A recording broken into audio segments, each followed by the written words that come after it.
మహిళల సాధికారితే ప్రభుత్వ లక్ష్యం. కోటి మంది మహిళలను కోటీశ్వరులను చేయాలనే సంకల్పంతో ఉపాధి అవకాశాలు. జిల్లా వ్యాప్తంగా 7,668 వివిధ యూనిట్ల ద్వారా మహిళా సంఘాలకు ఆర్థిక చేయూత. మెదక్ జిల్లాలోని రాజ్పల్లి, శంకరంపేట, గవ్వలపల్లిలో జిల్లా కలెక్టర్ రాహుల్ రాజ్ విస్తృతంగా పర్యటించారు.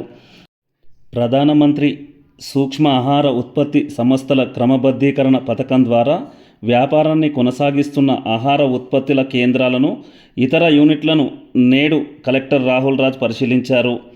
రాష్ట్ర ప్రభుత్వం మహిళలను పారిశ్రామికవేత్తలుగా తయారు చేసి మహిళా సాధికారితే లక్ష్యంగా కృషి చేస్తున్నట్లు ఆయన తెలిపారు. TSG news, Ramayampet.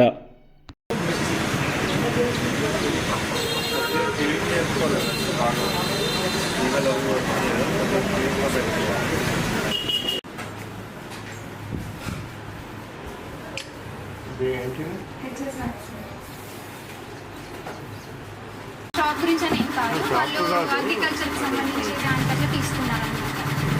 మీ సక్సెస్ స్టోరీ కూడా వాళ్ళకి చెప్తా ఉందండి.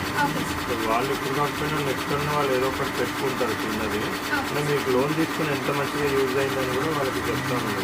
వాళ్ళు కూడా మోటివేట్ చేస్తారు.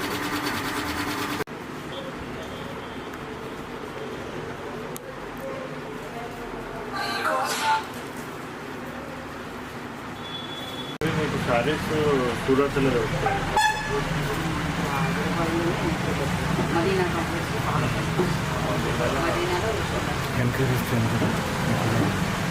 సో అది కూడా చేపియండి. అది కూడా వాళ్ళకి మీకు షాప్ మెయిన్ సెంటర్లో ఉంది కదా. సెంటర్ ఇక్కడ ఆ ఊరు నుంచి వచ్చేటప్పుడు అక్కడ ఆడుకుంటారు. ఇక్కడ సైడ్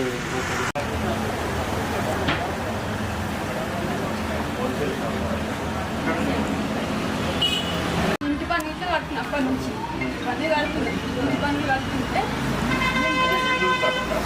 అంటే కాలు కేసు నాకు పర్మిషన్ కట్టుకోమని పర్మిషన్ ఇచ్చి నాకు ఏం లేదండి. పర్మిషన్ ఇచ్చినాక ఏమైంది సార్, ఇప్పుడు నేను